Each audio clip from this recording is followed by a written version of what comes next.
I never expected to become the villain in my own family's story. If you'd told me a year ago that I'd be sitting alone at my sister's engagement dinner, seething through clenched teeth while everyone laughed at my expense, I wouldn't have believed you.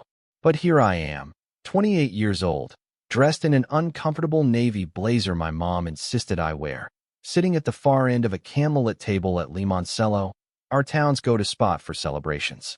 My name's Eric, and tonight was supposed to be about my sister Lauren. Instead, it became something else entirely. Lauren's always been the star of the family, the golden girl, for years younger than me, but somehow light years ahead when it came to earning our parents' praise. She was the straight-A student, the prom queen, the one with the perfect boyfriend. Meanwhile, I was the kid who quietly held things together when my dad got laid off, who took the night shift at the grocery store so I could help cover mom's medication without anyone having to ask. I never cared about the spotlight. Honestly, I preferred it that way.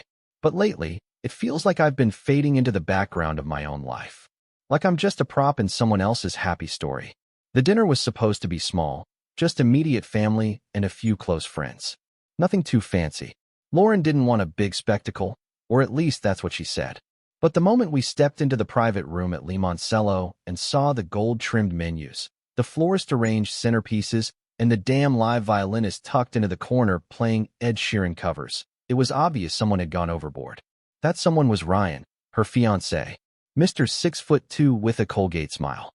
The kind of guy who wears loafers without socks and pulls it off. He greeted me with a slap on the back and a too-wide grin that didn't quite reach his eyes. "Eric, my favorite almost brother," he said, looking sharp. "Did you lose weight or just finally give in to a haircut?" He laughed like we were old college buddies. I offered a tight smile, already feeling the edges of my patience fray. "Just try to look decent for the occasion." "Mission accomplished," he said, then leaned in and whispered, "But next time, no need to go full funeral director. We're celebrating." I should have brushed it off. I wanted to. But there was something about his tone, light, teasing, but with an edge. Like he knew exactly how to poke at me without crossing the invisible line that would make him look like a jerk in front of my parents. The evening went on, filled with clinking glasses and glowing toasts. My mom beamed at Lauren like she was seeing her for the first time. Dad kept patting Ryan on the back and calling him son. I sipped my water and listened. Didn't say much. It's what I've learned to do when I'm around Ryan. Anything I say becomes an invitation for him to one-up me or turn it into a joke. I've stopped trying to match him. It's exhausting. But then came the toast. It started sweet enough. Ryan stood, glass of Prosecco in hand, and tapped a knife against it with the smug confidence of a best man's speech at a destination wedding. He waited for silence, then looked straight at Lauren. "I've said this 100 times, but it's still true," he began, his voice dipping into that performative sincerity he loved to use at parties. "I got the best girl in the world. Lauren, you're beautiful, brilliant, and somehow you still say yes to me, even when I leave my socks all over your place or mess up your Netflix algorithm." People chuckled. Lauren blushed and looked down, that demure way she does when she wants to seem humble. Ryan turned to the room, raising his glass higher. "But let's be real. When you get the best girl in the world, you also get the weirdest future brother-in-law." Laughter erupted. My mom nearly choked on her wine. My dad smacked the table. Ryan turned and gave me a playful wink. "Eric's the kind of guy who reads instruction manuals for fun, who alphabetizes his spices, who still has his GameCube plugged into his TV." More laughter. "I mean, I walked into his apartment last week and I swear it smelled like a library. But hey, at least we know he's not cooking meth, right?" He took a sip of his drink, and people laughed even harder. My cousin Sarah actually clapped. I smiled. Or at least I tried to. I reached for my glass, but my hand was shaking slightly. It wasn't the joke. Not really. I've been called weird before. I've always been a little different, quieter, more observant. But the way Ryan said it, the way everyone laughed, it wasn't just a joke. It was a reminder that I'm not part of their shiny picture, that I'm the quirky background character in Lauren's movie. But here's the thing. Ryan and I both know something they don't. Something he hoped I'd never bring up. Something that happened last summer, while Lauren was visiting our grandmother in Michigan for 2 weeks. While Ryan was working late and missing her like crazy. I wasn't snooping. It fell into my lap, the way truth sometimes does when the universe gets tired of secrets. It started with a text. A message from an unknown number meant for someone else. A selfie of Ryan in a hotel bed, shirtless, grinning, captioned, "Wish you were here again tonight." I stared at it for a full minute before it registered. I didn't respond, just started digging. And what I found, let's just say it wasn't just one message. Or one girl. It was photos, emails, hotel receipts, Instagram DMs sent from a burner account that still had his unmistakable gym selfie as the profile picture. He wasn't being careful, because he never thought anyone would look. Because no one ever holds Ryan accountable. He's too charming, too smooth, too perfect. I saved everything. At first, I didn't know what to do with it. Lauren was so happy. She talked about wedding venues and Pinterest boards and our song, with this dreamy look that made my stomach twist. I told myself maybe it was a one-time thing. Maybe he'd come clean. Maybe she already knew and they'd worked it out in private. But tonight, when he made that joke, when he laughed and everyone laughed with him, something inside me shifted. I looked around the table, at all the glowing faces, and I felt invisible. Again. Erased. Again. And Ryan? He was glowing in the spotlight like he always does. Except this time, he was glowing with the confidence of a man who thought he got away with everything. But he didn't. Because I know what he did last summer. And I have the photos to prove it wasn't just a vacation. And now, I'm done being the weird brother in the background. But before I do anything, before I decide how far I'm willing to go, I need to make sure I'm not the only one who sees the truth. And if that means burning a few bridges, so be it. I didn't say anything that night. Not at dinner. Not on the ride home. Not even when Mom kissed my cheek and said, "Wasn't that just the sweetest thing? Ryan really is such a hoot." I nodded like a good son and walked into my apartment like a man headed to war. The moment the door clicked shut behind me, I let out a long breath I didn't realize I'd been holding. The silence felt heavier than usual, like my tiny apartment knew what I was carrying. I pulled out the folder I kept hidden in the back of my closet, beneath a stack of old tax returns and a shoebox full of wires I never used but couldn't bring myself to throw out. Inside were printed screenshots, backup flash drives, and a manila envelope marked July 15th, Indianapolis. The hotel receipt. 2 nights. Paid in cash. Under the name Eric Langston. My name. I hadn't noticed that detail until a week after I printed it out. That's when I knew Ryan wasn't just a cheater. He was calculating. And reckless. And not half as clever as he thought. But still, I waited. For weeks. I told myself I needed more proof. That I should sit down with Lauren first. Maybe even tell Dad, or drop a vague hint to Mom. But the real reason I didn't act? Because I knew no one would believe me. Not over Ryan. You see, this wasn't the first time Lauren's spotlight pushed me into the shadows. When we were kids, I remember winning a regional science fair for a project I'd spent 3 months building from scratch, an entire model of our city's sewage system, complete with moving parts and timed releases. I was 13. The judges were floored. I came home with a plaque and a $500 scholarship check. That same week, Lauren made the front page of the local newspaper for singing a solo at the middle school choir showcase. Guess whose photo Mom framed for the living room wall? It's always been like that. Ryan just made it worse. The weeks after the engagement dinner were a blur of bad coffee, sleepless nights, and endless smiling family group texts. Every other day, a new message from Lauren would pop up with some version of "Look what Ryan surprised me with." It was always something expensive, tickets to Hamilton, a custom leather-bound wedding planner, a just because bracelet that probably cost more than my rent. "Isn't he just perfect?" she wrote once, under a photo of a breakfast tray with pancakes shaped like hearts. I stared at it for a long time. I wanted to reply something snarky, something bitter, but I didn't. Instead, I muted the group chat and opened the folder again. I stared at the photo of Ryan kissing the girl outside the hotel. Her face was turned, but his wasn't. His hand was on her lower back like he owned her. Like he forgot that same hand would be on my sister's shoulder a few hours later. I was done waiting. Or at least I thought I was. The real turning point came one Sunday afternoon in late October. We were at our parents' house for what Mom called a mini engagement brunch. No reason. Just a casual get-together. She made cinnamon rolls and those tiny egg muffins she always forgets to add salt to.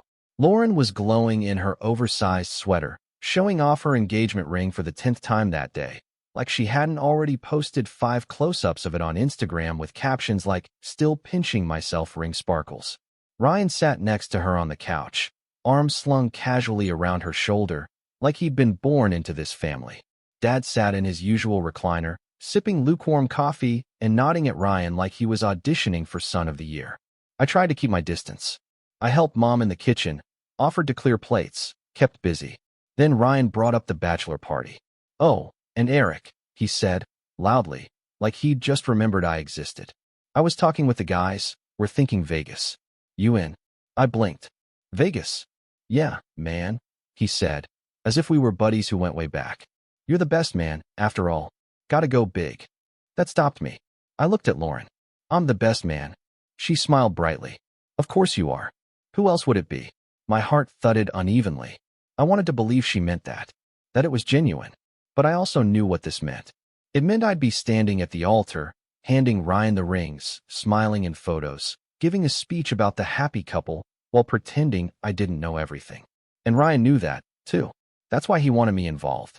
He was daring me, challenging me to stay silent. I forced a smile. "Sounds fun. Just don't bring your GameCube," he added, with another laugh. Everyone chuckled again, even Lauren, and something in me broke. The moment of betrayal came the next week. It started with an innocent enough text from my cousin Sarah. "Hey Eric, just wondering if you're okay?" I didn't mean to laugh so hard at dinner. Ryan's jokes just kinda catch you off guard. I stared at the screen, confused. "What do you mean?" She hesitated before replying. "The roast video. You know, the one Ryan posted on Insta?" I didn't. So I went to Ryan's profile, which I'd blocked weeks ago. Unblocked him just long enough to see it. There it was. A 2-minute compilation he'd stitched together of clips from past family dinners, all with me in the background, saying something nerdy, spilling a drink, adjusting my glasses, tripping over a chair once during Thanksgiving. The caption read, "When your future brother-in-law is a sitcom character." The video had over 700 likes. The comments were full of laughing emojis. Even Lauren commented, "I can't with him sometimes." The top comment? "He looks like the kind of guy who corrects people's grammar in texts." Ryan replied, "He does. And he has." I don't remember setting my phone down. I don't remember walking to the sink. But I remember the sensation of cold water running over my hands, grounding me, stopping me from shaking. That was it. That was the moment. It wasn't the cheating. It wasn't the smug toasts. It wasn't even the hotel receipts. It was the way he made me into a joke. And worse, the way my own family joined in. That's when I knew. They weren't going to believe me. They were going to defend him.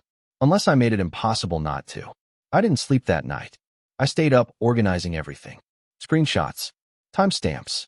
Even the photo of the woman he kissed at the hotel. I reverse image searched her face, found her Instagram, and saved a post she'd made 2 weeks ago with a tag location. "Weekend getaway with my favorite man." The man in the blurry background? Ryan. Wearing the same watch he wore to Lauren's engagement party. I compiled it all into a folder. Printed a few key photos. Even made a copy of the burner Instagram account where he was messaging other women, just in case he deleted it. I told myself I was preparing. But deep down, I knew I was about to go nuclear. And not because I wanted revenge, but because I finally wanted to be heard. To be seen. Not as the weird brother. Not as a punchline. As someone who mattered. As someone who was trying to protect his sister from marrying a fraud. And if they still chose not to listen, then they'd have to watch what happens when the background character finally walks into the spotlight. Because I wasn't just going to ruin the wedding. I was going to ruin Ryan. I didn't sleep much that week. You'd think that once you decide to burn it all down, once you really commit to it, your mind would find some kind of peace. Like the tension you've been carrying would finally give way to resolve. But instead, I felt like I was holding a live wire, buzzing with too much voltage to let go and too much fear to grab tighter. I had everything ready. The screenshots, the DMs, the hotel receipts, even a voice memo I'd managed to record when Ryan accidentally let something slip during a casual guys' night hangout. He'd said, laughing, "Look, I love Lauren, but every man deserves one last wild summer, right?" I pretended to laugh. Then I saved the audio with the rest of the evidence. But when Saturday came, the day of Lauren's bridal shower, I couldn't do it. Not yet. Mom had invited me to come by just to help set up, even though I knew I wasn't really wanted there. The whole event was mostly Lauren's friends and extended family, all swooning over Ryan and sipping pink mimosas. I showed up early with a box of pastries from that overpriced bakery Lauren liked. thinking maybe it would earn me a little goodwill. No one really acknowledged me. Mom gave me a distracted smile and a kiss on the cheek before asking if I could help blow up she said yes. Balloons. One of Lauren's sorority sisters made a joke about Eric being the most responsible man in the room, which everyone took as hilarious for some reason. I pretended not to hear it. As I stood there twisting balloon knots, watching everyone float through the house like actors on a set I didn't belong to, it hit me. I was completely alone. Even Lauren, who used to braid dandelion crowns for me in the backyard when we were kids, was now a stranger. A stranger who called me E in public because Eric sounds too serious.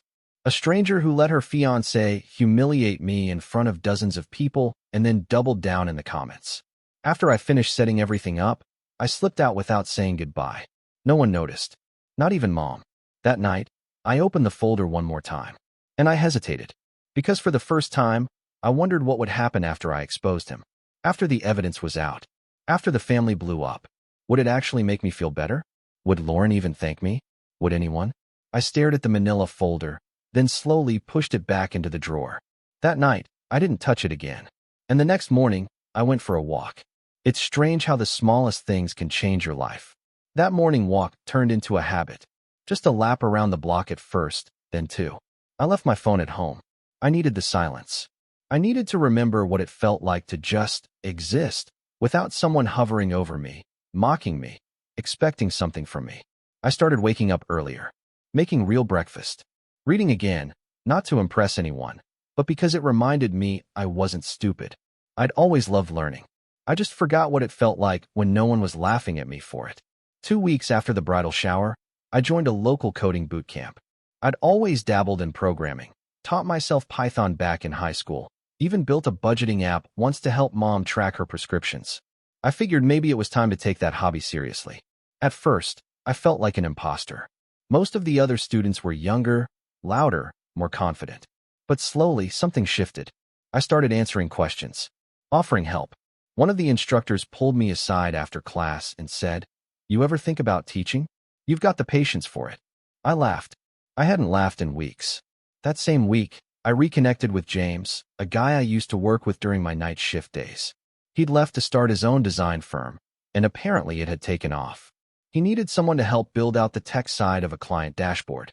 We got coffee, talked for 3 hours. 2 days later, he sent me a contract offer. For the first time in a long time, I felt useful. Needed. Not tolerated, but valued. Lauren called a few days later. She needed help figuring out how to export some guest list data from Google Sheets to her wedding website. I almost let it go to voicemail, but something in me said to answer. "Hey, E." She chirped, like nothing was wrong. "You're still the spreadsheet wizard, right?" I paused. "What do you need?" She launched into her request like she hadn't completely vanished from my life the past month. Like we were still close. Like she hadn't laughed at Ryan's jokes or commented dead under his roast video. I walked her through it. Calmly. Clearly. When she thanked me, I said, "No problem," and meant it. Not because she deserved it, but because I did. I was done letting other people's actions dictate my peace. Before she hung up, she added, "By the way, Ryan says hi. He's planning something special for the wedding. Says you're gonna love it." I didn't ask what it was. I already knew. Ryan wasn't done trying to humiliate me. He was just waiting for a bigger stage. And this time, I wasn't going to freeze. But I wasn't going to lash out either. I was going to be ready. The invitation arrived the next week. Handwritten calligraphy, wax-sealed envelope, custom stamps. I opened it slowly, like it might explode. Inside, a card with floral embossing, soft pink ink, and gold trim. "You are cordially invited to celebrate the wedding of Lauren Rose Carter and Ryan Alexander Miller. Venue, the Glass Garden Estate. Date, June 10th. Dress code, formal elegance." I stared at it for a long time. Not because of what it said, but because of what it meant. There it was. The stage. The moment Ryan had been building toward all year. He thought I'd show up awkward and isolated, forced to smile through another toast, another roast, another public jab at Weird Eric. He thought I'd fold. But he'd underestimated one thing.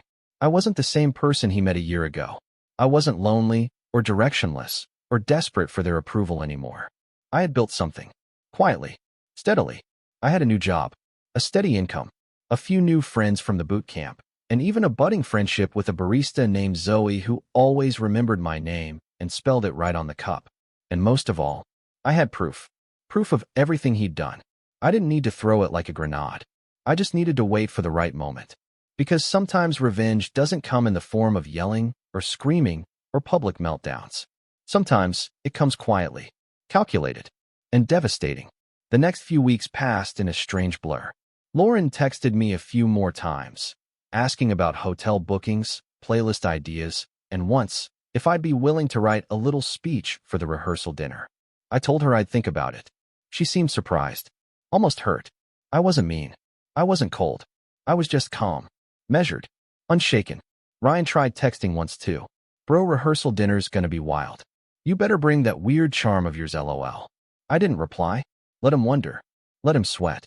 Then came the last straw. 2 days before the wedding. I was dropping off a package at my apartment complex's mailroom when I heard a voice behind me. Eric. I turned. It was Ryan. Looking smug as ever, dressed in one of those workout hoodies that probably cost more than my suit. Was hoping I'd run into you, he said. Why? He laughed. Don't be like that. We're practically family. I didn't say anything. He leaned in slightly. Just wanted to give you a heads up. Got something planned for the rehearsal dinner. It's gonna be hilarious. I stared at him. Another joke at my expense. He shrugged, grinning. Come on, man. You're good at taking a joke. People love it. Do they? He blinked. For just a second, his confidence wavered. I stepped forward. You think you're clever, I said, voice low. But I see through you. He tilted his head. What's that supposed to mean? I smiled just a little. You'll find out. Then I walked past him, calm and steady, like I hadn't just lit a fuse. Because I had. And it was already burning. Ryan didn't chase after me. He didn't have to. His smirk lingered long after I turned the corner, and I'm sure he believed that whatever fear he'd tried to plant in me had rooted. That was his style. Playfully cruel, performative, always 2 steps ahead because no one ever bothered to challenge him. But this time, I wasn't walking away. I wasn't going to sit at the rehearsal dinner and be the punchline again. I wasn't going to clink my glass and fake laugh at some slideshow of my most embarrassing childhood moments, probably narrated by Ryan, complete with snide commentary and dramatic pauses for crowd reactions. I knew him too well by now. This wasn't just about marrying Lauren. It was about conquering me, making sure I stayed beneath him in every room. His final victory lap. But I had something he didn't. The truth. And more importantly, the patience to use it the right way. So I started setting the stage. The next morning, I paid a visit to Zoe, the barista I'd been friendly with for the past few months. We had a quiet understanding. She didn't ask too many questions, and I didn't overshare. But over time, our morning chats had started to carry more weight. She'd complimented my hoodie one day. I'd offered to fix the cafe's glitchy printer the next. That morning, she noticed the look on my face before I said anything. What's wrong? I handed her a USB drive and a folded note. You said you do photography, right? She blinked. Yeah, part-time. What? I hesitated. Then exhaled. I need a favor. It's for my sister's wedding. Her eyes narrowed as she took the drive. What kind of favor? I need someone to be in the room with a camera when everything changes. She stared at me. Didn't smile. Didn't joke. Finally, she said, when and where? That was the first piece. The second came from someone I hadn't spoken to in years. Her name was Maya. She and Lauren used to be close, best friends, really, until Ryan came into the picture. Then suddenly, Maya stopped showing up at birthdays. Stopped texting back. Stopped coming around altogether. But I'd always remembered how close they were before he arrived. I found her on Instagram, sent her a short message. Hey, it's Eric, Lauren's brother. I need to talk to you. It's important. She replied the next day. I was wondering when someone would finally ask. We met at a quiet park in the middle of the city. She brought coffee. I brought the folder. She didn't even flinch when she saw Ryan's face in the screenshots. I always knew something was off, she said. Lauren wouldn't listen. He always charmed his way out of everything. I nodded slowly. She still won't listen. Not unless she sees it. Maya tapped a manicured finger against the photo of Ryan outside the hotel, arm around the mystery woman. She'll believe it. Especially if it comes from me. I stared at her. You do that? Maya gave me a look that said everything. You think I just disappeared because I got busy? He told Lauren I was jealous. That I tried to kiss him one night. Made it seem like I was the problem. She chose him. She paused. But I never forgot. I knew then, Maya wasn't just helping me out of pity. She wanted justice too. That was the second piece. The third came when I finally sat down with James, my friend who'd brought me onto the dashboard project. We were at a quiet ramen bar on a rainy Tuesday evening, waiting for our food. I need your help with something, I said carefully. He raised an eyebrow. Work stuff? Not exactly. I explained the situation. Not every detail, but enough for him to understand. The folder, the screenshots, the upcoming wedding, Ryan's manipulation. My plan to expose it all without turning it into a screaming match in front of 100 people. James listened, didn't interrupt. When I was done, he leaned back and crossed his arms. So what's the move? I want to run a private stream. Just for one person. He blinked. A stream?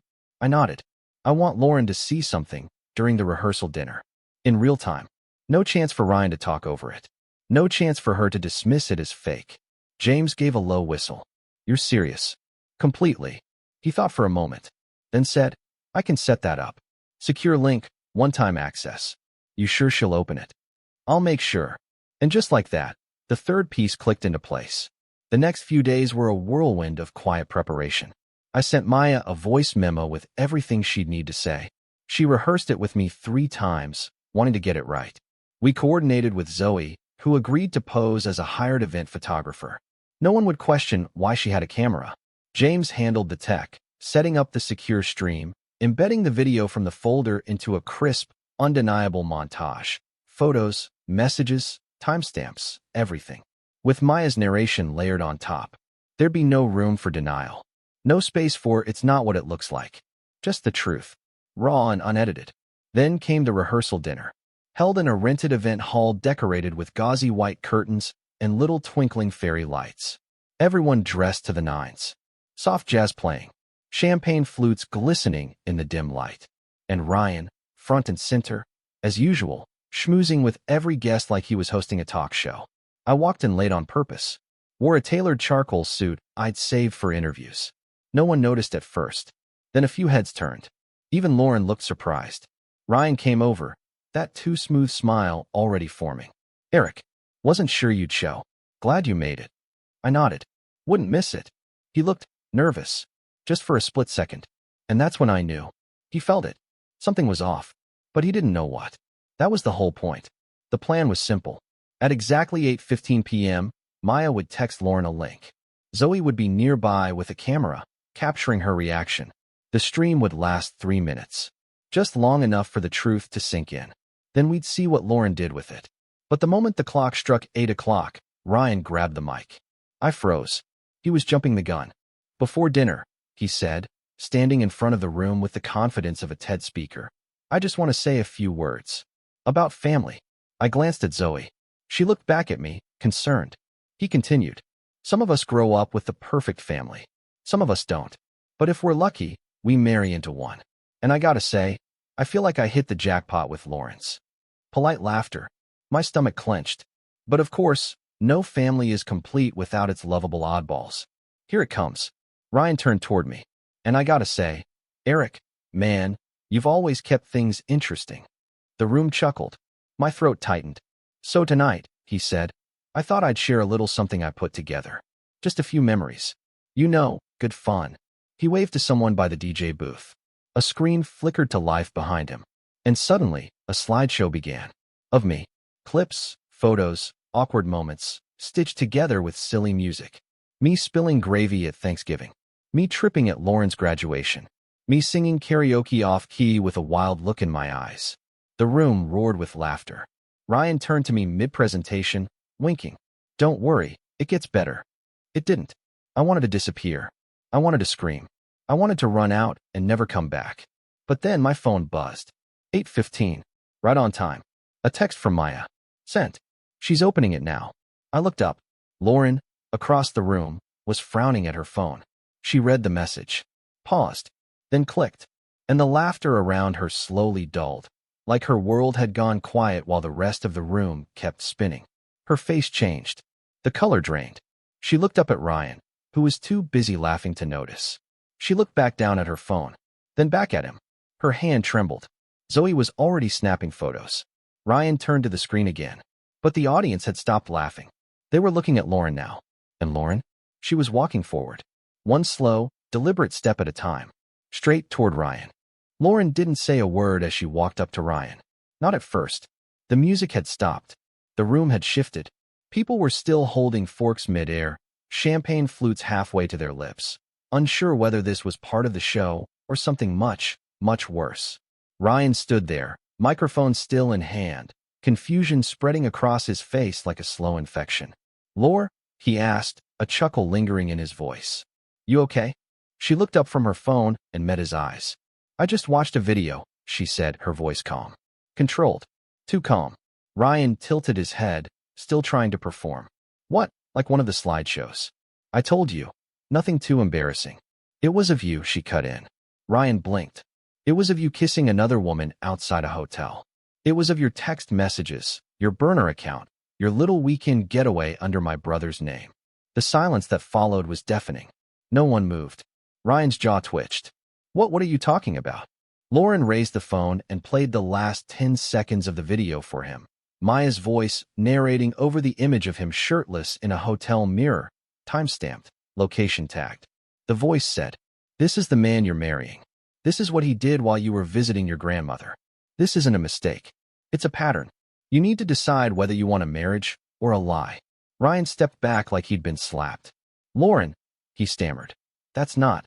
This is taken out of context. It's fake. Somebody doctored this." Zoe snapped another photo. Click. "It's all edited. This is Eric's doing. He's always hated me.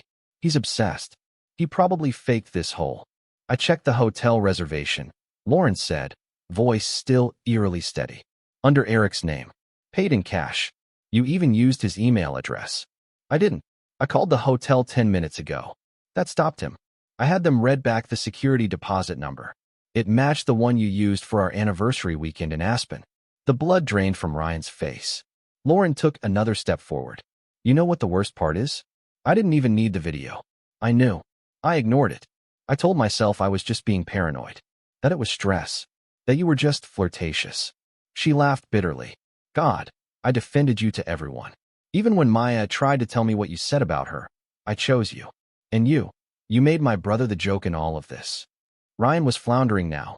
"Lauren, baby, please, let's just step outside. We can talk." "No," she said, louder this time. "There's nothing left to talk about." She turned to the guests. "Sorry, everyone. There won't be a wedding." Gasps. Whispers. Mom stood up from her table, looking like she'd been slapped. "Lauren, what are you talking about? What is this? Some kind of prank?" Lauren looked at her, and for a moment, I thought she might crumble. But she didn't. "Ask Eric," she said simply. Every head in the room turned toward me. I hadn't moved from my spot in the corner. I didn't need to. I wasn't the center of this story. Lauren was. She walked toward me, stopped right in front of me. "I'm sorry," she said, eyes brimming but firm. "For laughing. For letting them treat you like that. For everything." I nodded. Swallowed. "I just didn't want you to marry someone who didn't deserve you." She smiled, but it was a tired, sad smile. "Thank you for saving me." Then she turned back to the room. "Everyone, dinner's still being served. You might as well eat. I already paid for it." And with that, she walked out, head held high, spine straight, like a queen exiting a battlefield she just won. Ryan chased after her, stumbling through chairs, and muttered judgment. "Lauren, wait, please." She didn't turn back. Not once. What happened next unraveled like a slow, satisfying storm. Ryan tried everything in the days that followed, gaslighting, guilt-tripping, even claiming the video was AI-generated. But it didn't matter. Lauren had copies. Maya had backups. James had timestamps. And Zoe had proof. The perfect reaction shots, the look on Ryan's face, the way the entire room shifted against him in one unspoken vote. And the final nail? One of the bridesmaids posted a TikTok recap of the rehearsal dinner. It went viral within 24 hours. Caption: "He tried to humiliate her brother." She exposed his cheating live. No wedding. Just justice. 10 million views. Even the hotel responded in the comments. "We don't tolerate cheaters. We do offer breakfast until 11. Ryan lost everything. The wedding, the money he spent, Lauren's prenup ensured he got nothing. The new job offer he'd been bragging about. Rescinded the moment HR saw the video. Turns out tech companies don't like being associated with viral scandals. Lauren moved out of their shared condo 2 weeks later. She took only the things she paid for, which was almost everything. I got a text from her the day she moved. Starting fresh. Coffee soon. I replied, only if I get to pick the playlist. Deal. Mom didn't speak to me for a week. She was embarrassed. Humiliated. Not by Ryan's cheating, but by the scene of it all. The attention. The fallout. The fact that her perfect daughter's perfect engagement had become gossip fodder for the entire neighborhood. But eventually, she came around. Dad too. Slowly. It helped that Lauren defended me every step of the way. She told them I saved her. That if I hadn't done what I did, she would have married a liar. That Eric wasn't weird, he was right. I'll admit, there was a moment, sitting on the porch swing a few nights after it all went down, when Mom finally handed me a slice of pie and said, "You were brave." And I didn't know how to respond. So I just said, "Thanks." She looked away, wiping her eyes. Don't let it go to your head. The best part? I didn't feel like the weird brother anymore. I wasn't a prop in someone else's story. I wasn't background noise. I was me. Eric Langston. The guy who caught a snake in the backyard with a laundry basket once. The guy who built a budgeting app for fun. The guy who protected his sister when no one else saw the danger. The guy who saw through the glitter and charm and exposed the truth, without ever raising his voice. I didn't need to be loud. I just needed to be ready. And I was. 6 months later, I'm still working with James, now full-time. We just landed a new client. I'm leading a small dev team. It's not flashy, but it's steady. Real. Mine. Zoe and I go for long walks now, sometimes with coffee, sometimes without. She's teaching me photography. I'm teaching her Python. Lauren started writing again. Little essays about strength, resilience, self-worth. She posted one on Medium last week. It ended with a line that stopped me cold. Sometimes your real knight doesn't ride in on a horse. Sometimes he shows up with receipts. I saved it. I printed it. It's framed on my wall now. Because it's true. And because after everything, after the lies, the laughter, the long silence, I finally found my voice. And this time, I'm not giving it back. You ever feel like you're the only sane one in a family full of actors who never got cast in the drama they thought they deserved? That's how I describe my life. Name's Evan. I'm 33, single, and about as ordinary as a guy can get. I wear the same hoodie 3 days in a row when I work from home. I know my barista's dog's name, and I've never once posted anything on Instagram. But somehow, I wound up in the middle of a real-life soap opera that ended with cops, lawyers, and a jaw-dropping family betrayal I still don't fully believe happened. I never asked for any of this. All I did was inherit a house and try to do the right thing. But I guess when there's money involved, even blood turns cold. Let me back up a little. My grandparents, Henry and Margaret, were the kind of old-school couple you don't see anymore. Married for 57 years, raised 3 kids, worked until their backs gave out, and never missed a Sunday at church. They lived in the same 2-story colonial house for over 4 decades, a place that somehow still smelled like fresh-baked cinnamon rolls and wood polish. That house was more than bricks and paint. It was memory. It was tradition. It was a place where I spent every Christmas morning until I was 25, where my grandpa taught me how to change a tire and my grandma showed me how to make lasagna from scratch. It was a sanctuary from the mess that was the rest of my family. Because the rest of my family? Well, let's just say they didn't inherit my grandparents' sense of loyalty. My mom, Diane, is complicated. Growing up, she had this ability to make you feel like everything was your fault, even if it wasn't. She wasn't abusive in the way movies show, not physically, but emotionally. Oh, she was a maestro. Guilt was her favorite instrument. She could pluck it like a violin string until you felt like apologizing for simply existing. My dad left when I was 10, and she made sure I never forgot who ruined the family.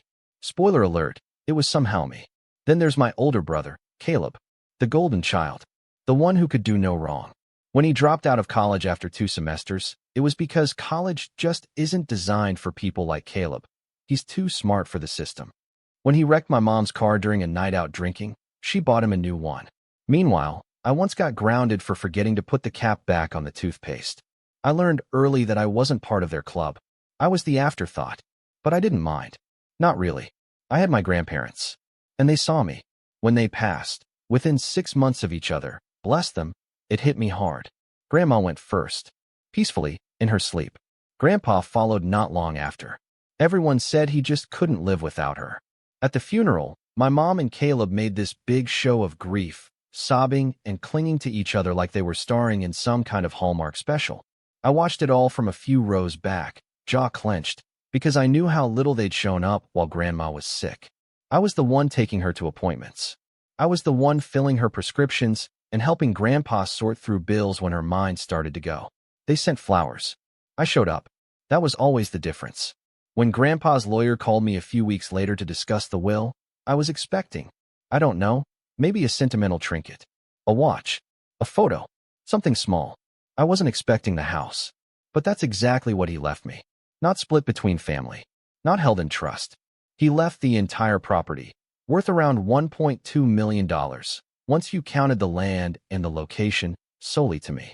Clean and clear, aside from an old line of credit they'd taken out for some home repairs and medical bills. At first, I was stunned. Then, almost immediately, I felt this crushing sense of guilt. I could already hear my mom's voice. How could you let them do this to your own family? Your own brother? We're struggling too, you know. But the lawyer must have sensed my hesitation, because he said something that stuck with me. Your grandfather told me.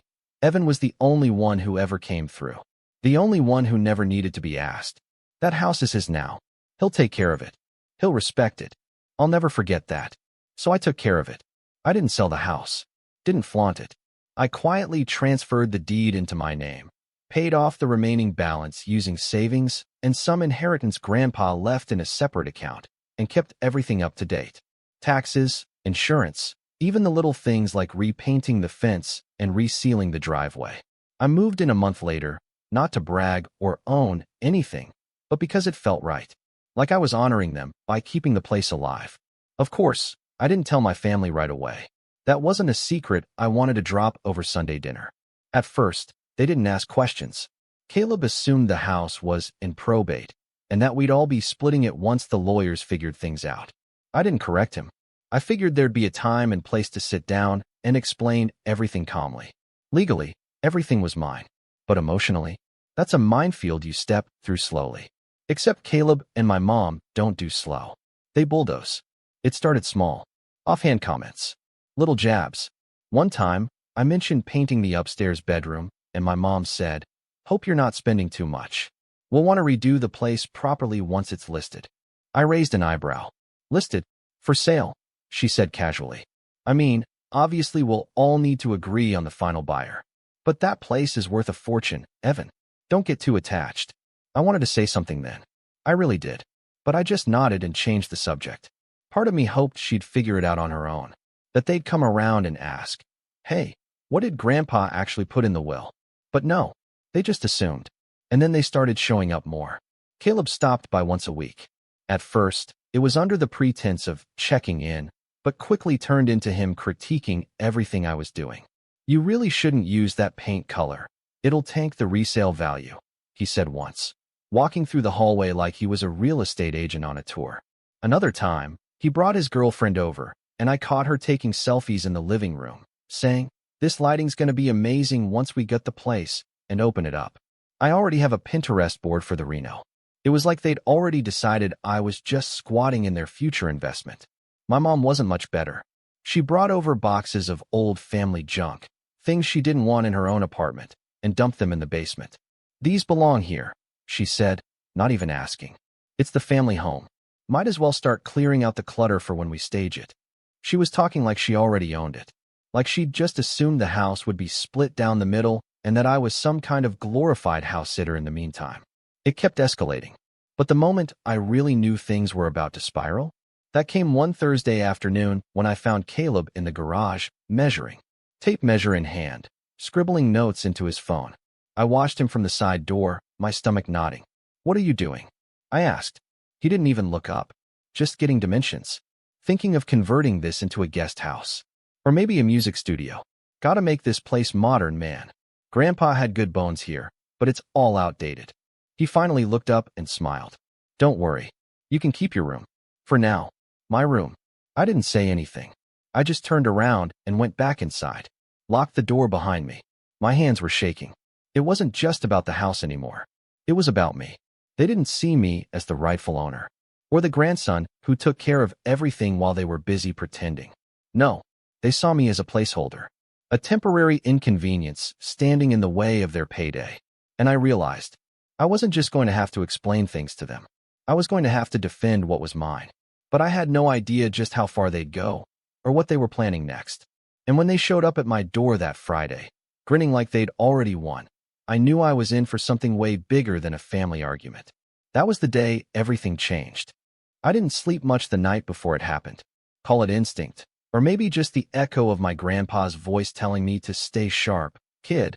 But something had been gnawing at my gut since Tuesday. That's when I got a cryptic text from my mom. Don't be surprised if things move fast now. Just go with it. It'll be better for everyone. No context. No follow-up. I replied with a simple question mark. She left it on read. I couldn't shake it. I kept replaying her words while I paced through the halls of the house that night, passing family portraits they probably hadn't glanced at in years. I paused in front of one. Me at age 7, missing a front tooth, sitting on Grandpa's lap while Grandma adjusted my crooked bow tie. Caleb was in the corner of the photo, arms crossed, looking like he wanted to be anywhere else. Even then, we were different. By morning, the sky was overcast, thick with that sticky, late summer humidity that clings to your skin. I brewed coffee and stared out the window, trying to convince myself I was overthinking things. That the text meant nothing. That maybe she was just emotional. At 11:42 a.m. sharp, the doorbell rang. I wasn't surprised to see Caleb standing there. I was surprised to see he wasn't alone. Behind him stood my mom, her arms folded like she was about to fire someone at a PTA meeting, and this part made my brain short-circuit. A guy in a cheap suit holding a manila folder. He had the posture of someone who played lawyer more than he practiced it. Morning, Caleb chirped like we were meeting for brunch. I blinked. What is this? My mom stepped forward. We didn't want it to come to this, Evan. But you've left us no choice. No choice. I echoed, heart thudding. The fake lawyer guy cleared his throat. Mr. Thatcher. Evan. I'm here representing the Thatcher family estate and facilitating an order for transfer of possession of property. He handed me the manila folder like it was a gift basket. Inside were a few loosely stapled sheets of what looked like generic templates, one titled Notice to Vacate, another labeled Provisional Asset Agreement. Most of it was filled in with vague, clunky legal language, and Caleb's full name was scribbled into the New Tenant section in pen. I stared at it, then looked up. What is this garbage? Mom clicked her tongue. Let's not be difficult. The house is being reassigned to family, like it should have been from the start. The will was clearly unfair. We've consulted someone. She nodded at discount law school over there. And it turns out we have more rights than we thought. Caleb grinned. You're out by the weekend. It was surreal. Like they'd rehearsed this. Like they thought they could bluff me out of my own house. I didn't even raise my voice. I just held the folder out to Caleb and said, You might want to read the name on the title again. He scoffed. What title? I didn't answer. Just turned and walked down the hallway, toward the office where I'd stored all the official documents after the deed transfer. I came back holding the certified title, complete with the county stamp, date, and, most importantly, my name, in big bold letters. I handed it to their lawyer. He flipped through it. His face paled. This isn't, he glanced at my mom. She grabbed it from him, her eyes narrowing. This isn't final, she snapped. This doesn't mean anything. It's legally binding, I said, still calm, but my hands were starting to tremble. You want to contest it? Be my guest. But you're not kicking me out of anything. The silence that followed was thick. Caleb finally snorted and muttered, You always were a selfish little freak. Then they left. No apology. No, we'll talk later. Just a slammed door and the stench of entitlement lingering in the air. I wish I could say that was the worst of it, but it was just the beginning. That night, I couldn't sit still. I paced the living room, the kitchen, even the upstairs landing. I kept thinking about how calculated it all was. The lawyer, the fake documents, the coordinated arrival. They'd really tried to ambush me like I was too dumb to see through it. I thought maybe that would be the end of it. Maybe they'd realized they'd overplayed their hand. But I should have known better. 2 days later, I came home from the grocery store to find a moving truck idling in the driveway. There were 2 guys unloading dolly carts stacked with boxes, both marked Caleb, studio equipment. I blinked twice, thinking maybe they were lost. Then I saw Caleb, in sunglasses, drinking an iced coffee on my porch swing, legs crossed like he owned the place. "What are you doing?" I asked. He didn't look up. "Taking what's mine."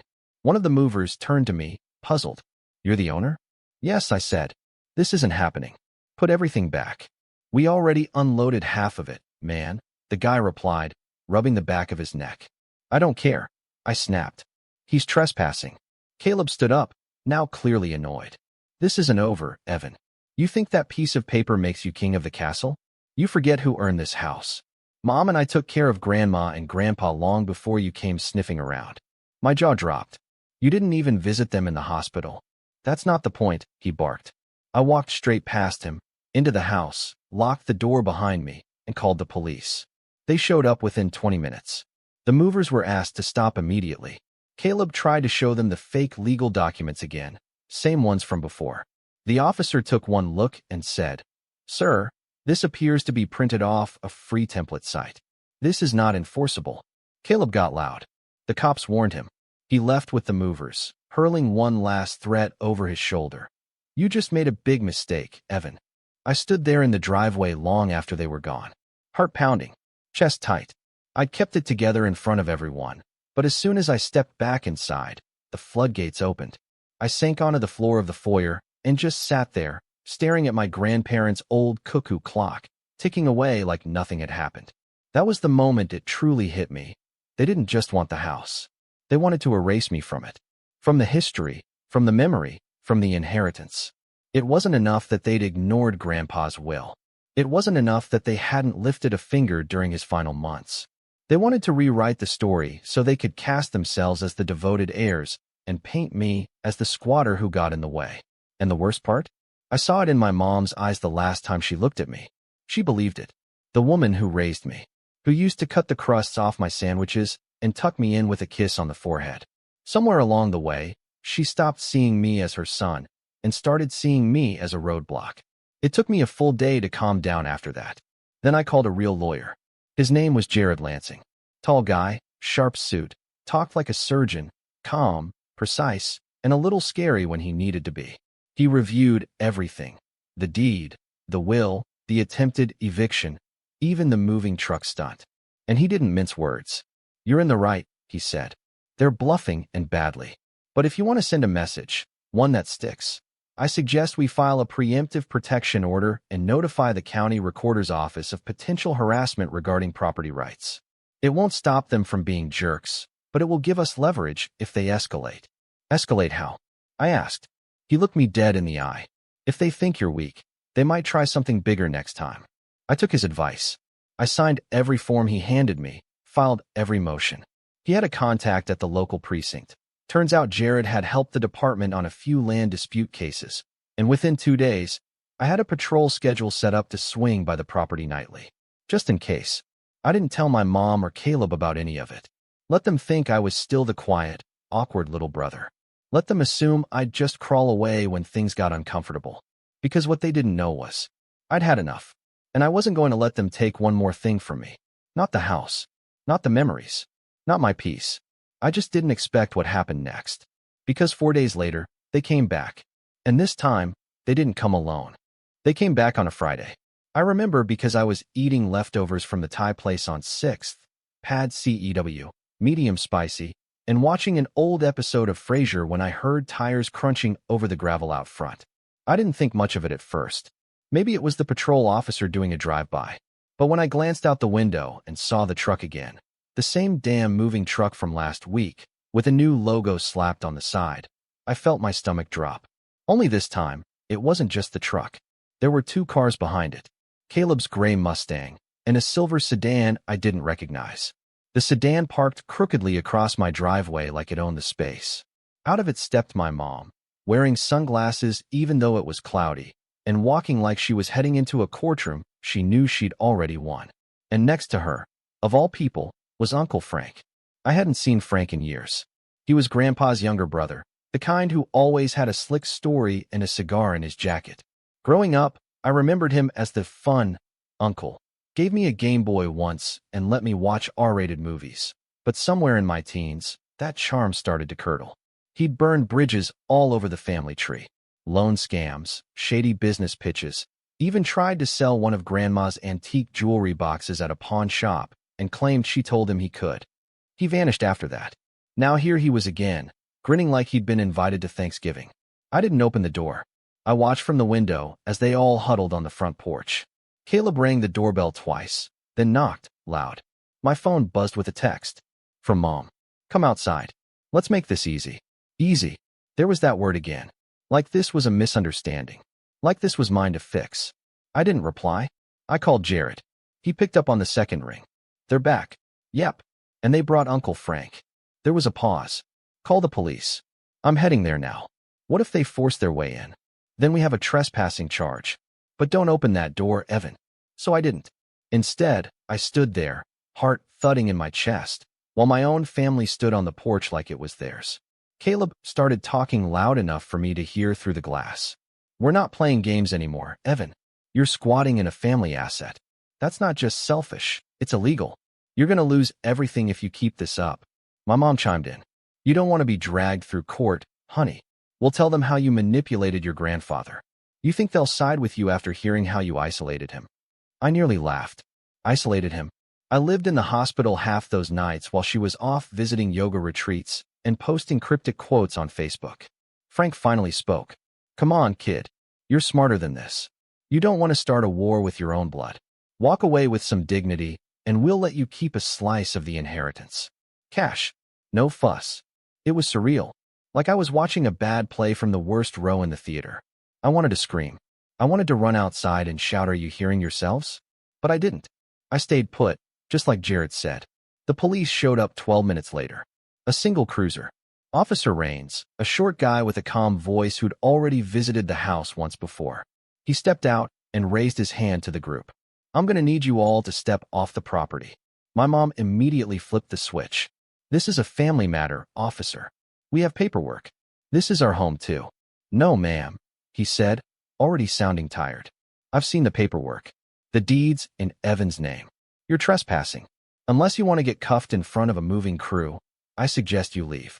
Now, Frank looked like he was about to argue, but one glance at the badge and he folded. Caleb muttered something under his breath. My mom. She turned to face the door one last time and yelled through the wood. You'll regret this, Evan. Families don't forget betrayal. Then they left. Again. But this time it broke me. Not on the outside. I stayed composed long enough to thank the officer, nod at the neighbors peeking from behind their blinds, and lock the door behind me. But the second I was alone, I lost it. I sank to the kitchen floor, curled against the dishwasher like a child, and cried harder than I had in years. Not just from fear or anger, but from grief. Grief over the family I used to believe in. Over the idea that somewhere deep down, they still cared about me. That maybe, just maybe, if I explained enough, or gave them time, they'd come around. That illusion shattered on my tile floor, somewhere between Caleb's threats and my mother's chilling final words. I didn't leave the house for 2 days. I let the groceries rot in the car. I didn't answer texts. I ignored work emails. I just wandered the halls like a ghost, not eating, not speaking, not sleeping. The house felt too big suddenly. Too quiet. Every picture frame on the wall mocked me. This is what they're after, they seemed to whisper. Not you. Just this. I hit rock bottom around 3 a.m. on the third night.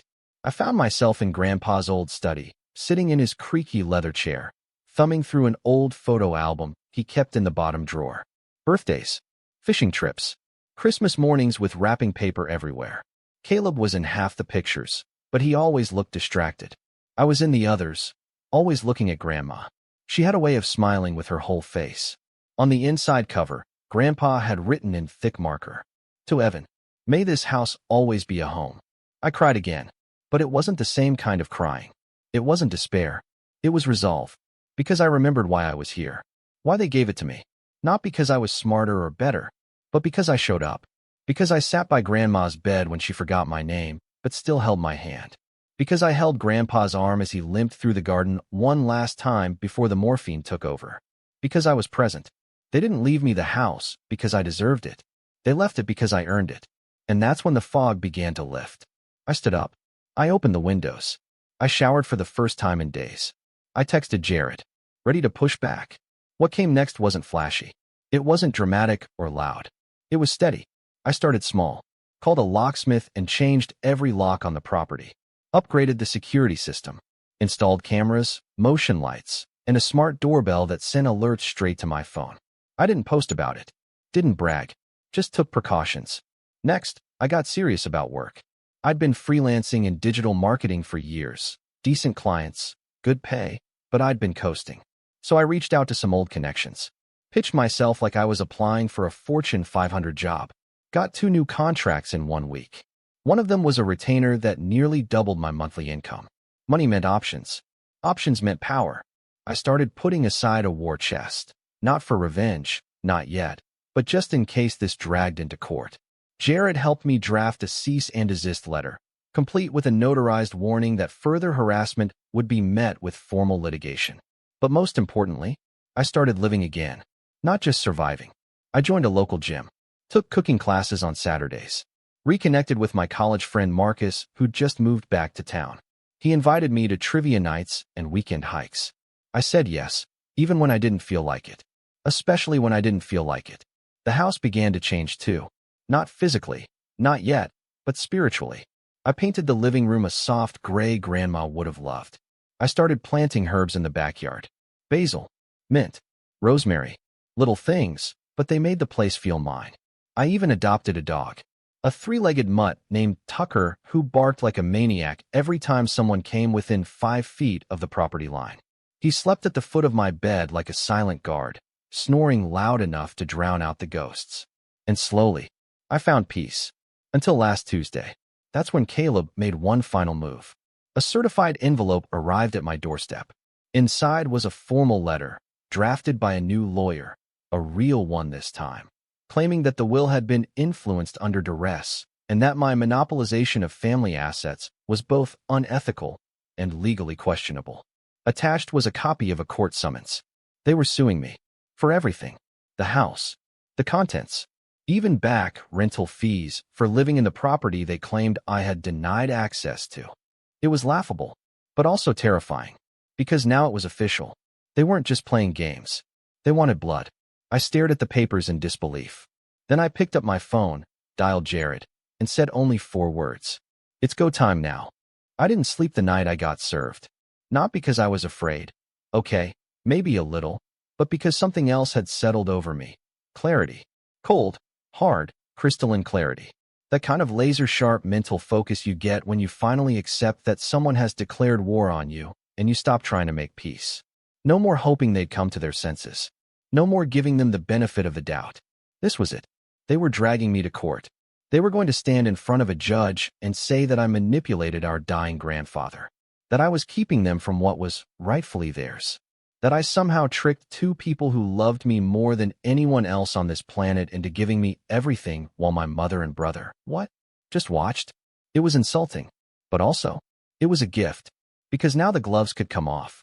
That night, I cleaned off the big oak desk in Grandpa's study, the one with the leather blotter and the drawer that still smelled faintly of pipe tobacco.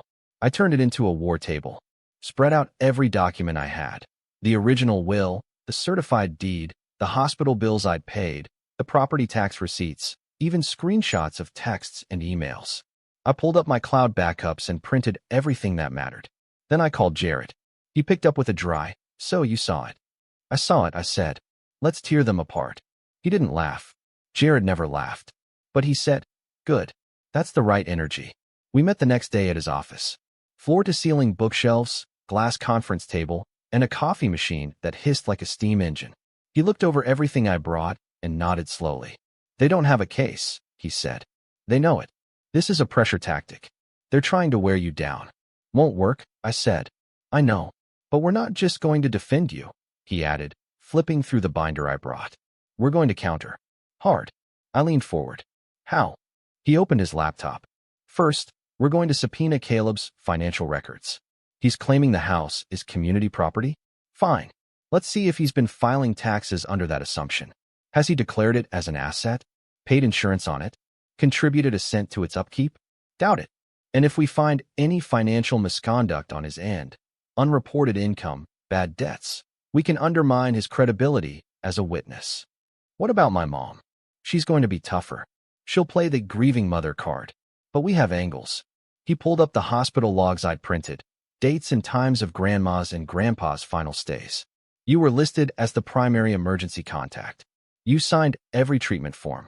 They didn't visit once in the last 4 weeks of Grandpa's life. That's going to matter to a judge, especially if we bring in character witnesses. That gave me pause. Who would testify for me? Already made some calls, Jared said. The hospice nurse, Anna? She remembers you. Said you were the only family who ever showed up on time. She's willing to write an affidavit. Maybe even testify in person. The hospital receptionist, too. Apparently, she remembers how you'd bring your grandfather donuts every Wednesday. I swallowed hard. I hadn't even thought those moments mattered. But the real nail in the coffin, Jared continued, is going to be the video. I blinked. What video? Jared smiled. Actually smiled, for the first time since I met him.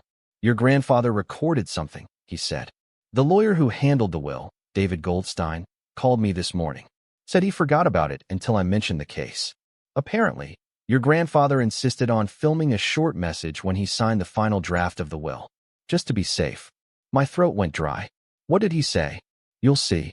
We drove to Goldstein's office that afternoon. The place looked like every other estate law firm. Dusty, quiet, lined with oak paneling and muted green carpet that hadn't been fashionable since 1989. Goldstein himself was in his late 60s, balding, with wire-rimmed glasses and a habit of polishing them whenever he had to say something awkward.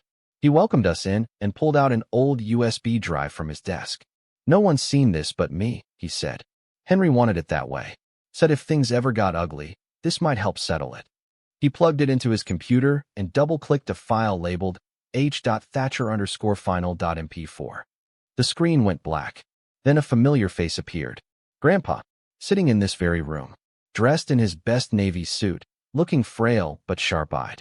He cleared his throat and stared into the camera. If you're watching this, he began, then something's gone wrong. And I hate that it came to this. But I want to make myself crystal clear. I am of sound mind. I've reviewed this will with Mr. Goldstein here, and I know exactly what I'm doing. He paused, then leaned closer. I'm leaving the house to Evan. Only Evan. No one else. Because he's the only one who ever earned it.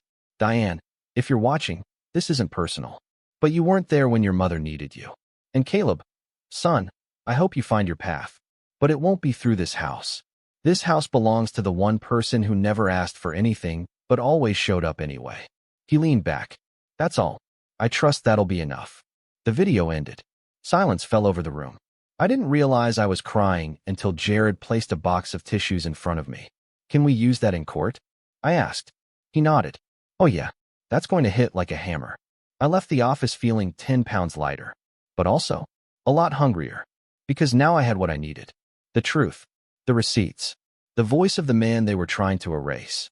And it was time to flip the script. Back at home, I started getting organized. I built out a full timeline, every interaction, every stunt they'd pulled, down to the texts and voicemails. Jared helped me formalize it into a statement. I even flagged moments when I'd been harassed in public, like when Caleb confronted me at a grocery store last month and told me, "You're just squatting in my inheritance." We added that to the file too. I wasn't going to play defense anymore. But I didn't stop there. I started reaching out to people who knew my grandparents, church friends, old neighbors, even their gardener, Tony. I asked for stories, memories, anything that could add color to the kind of people they were, and what kind of relationship they had with me. The responses flooded in. Mrs. Callahan, their neighbor from across the street, sent me a scanned note Grandma had written. Evan brought me tulips today. He always remembers the little things. Tony told me Grandpa once gave him a bonus and said, "Use this for your daughter's school trip." Evan would have done the same. It became clear that this wasn't just a legal case. It was a story, my story, and I was going to tell it, in full color, with every receipt, every photo, every signature. Meanwhile, Caleb and Mom kept up the theatrics.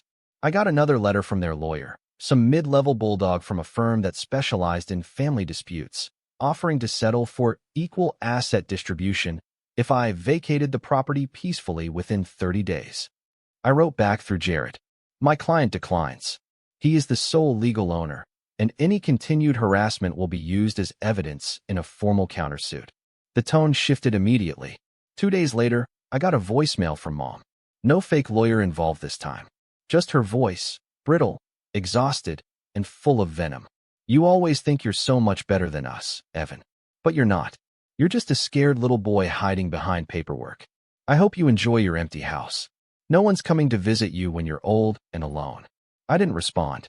Instead, I forwarded it to Jared and added it to the binder. Because here's the thing about setups. They take time. They're quiet, deliberate. You don't make a big speech. You don't tip your hand. You just gather your pieces, one by one, until the trap is set. And when they least expect it, when they think they're still in control, that's when you spring it. The court date was set for 3 weeks out. I circled the day on the calendar in red ink. And then, I went to work. Court was scheduled for a Monday. I wore my grandfather's navy blue suit, the same one he wore in that video. It had been tailored down a bit. It hung a little loose on me otherwise, but I made sure not to touch the lapel pin. A tiny silver eagle. Grandpa said it reminded him to stay sharp and see everything. I could have used that advice back when all this started.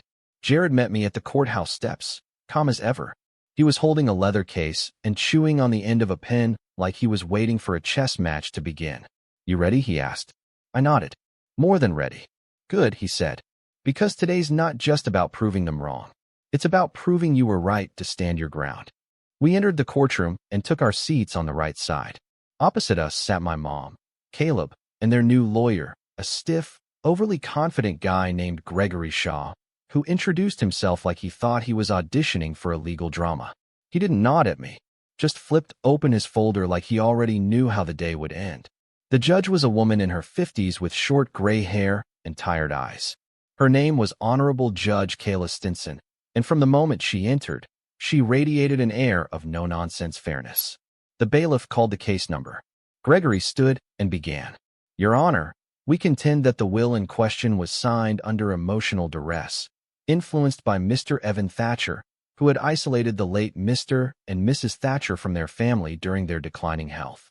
Furthermore, we will demonstrate that the defendants, Mrs. Diane Thatcher and her son Caleb, were unjustly excluded from their rightful inheritance due to manipulation, coercion, and undue influence. It sounded rehearsed, like a monologue he'd practiced in the mirror. Jared didn't flinch. When it was his turn, he stood slowly, adjusted his glasses, and said, Your Honor, we will demonstrate that my client was the only family member consistently present for the deceased during their final years. We will present documentation of financial, emotional, and medical support provided solely by Mr. Thatcher, while the plaintiffs were largely absent. We will also provide evidence, including a direct video statement from the deceased, that the will reflects his true, independent wishes, made with full mental clarity. The judge nodded. Proceed. The case unfolded over the next several hours. First, we walked through the facts. The will, the notarized transfer of the deed, the mortgage payoff from the inheritance account Grandpa had left for that purpose. Everything matched. Everything lined up. Gregory tried to poke holes, but Jared parried each one with effortless precision. Then came the part one was dreading, the accusations. Gregory brought up Caleb to testify.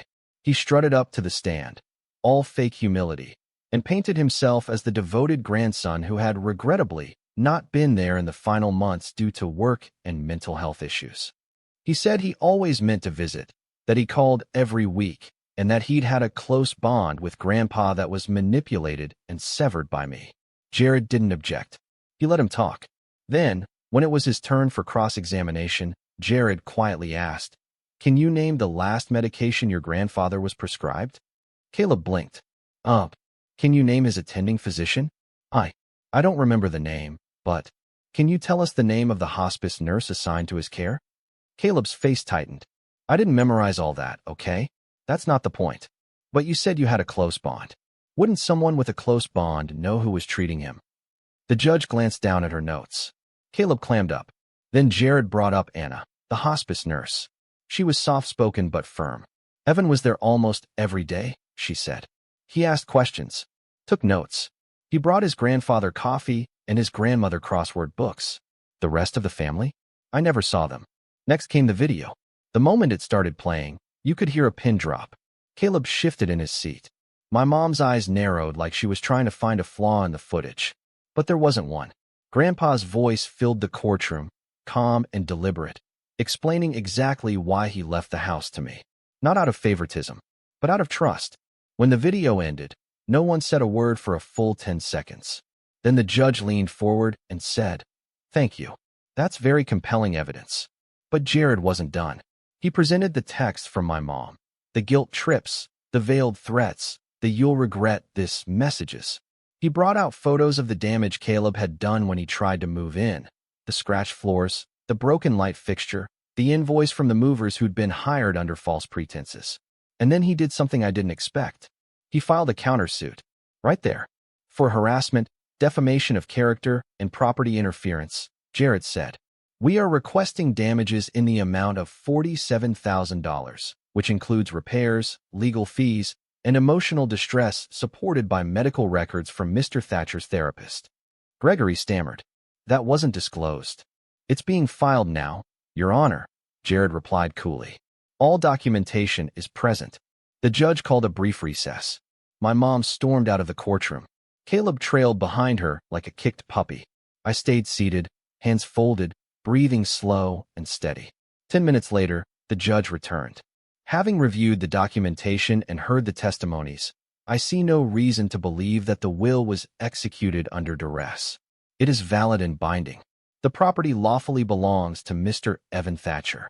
Gregory tried one last Hail Mary. "Your Honor, perhaps we could request an asset-sharing compromise." Judge Stinson cut him off. "No, that request is denied."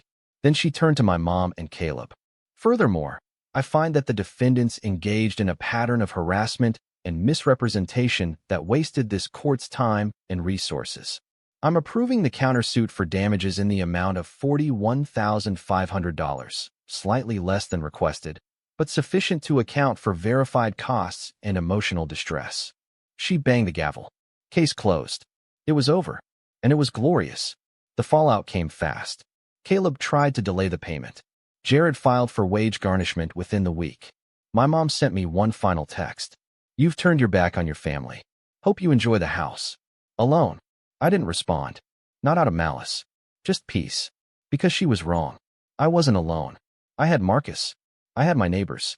I had Tucker, who was currently snoring under my desk. And I had something she'd never understand. Freedom. Not just the freedom to live in my own home without fear, but the freedom to be myself. To know I'd done the right thing. To stand tall in the face of everything they threw at me and say, I stayed true. I held the line. That weekend, I hosted a dinner party. Nothing big. Just 6 people. Marcus brought wine. Anna, the hospice nurse, came with her husband. Jared even stopped by, dressed down for once, and brought his wife and kid. We grilled in the backyard and ate under the string lights I'd finally gotten around to hanging. At one point, I looked around the yard, the laughter, the shared food, the warmth, and realized this house finally felt like a home again.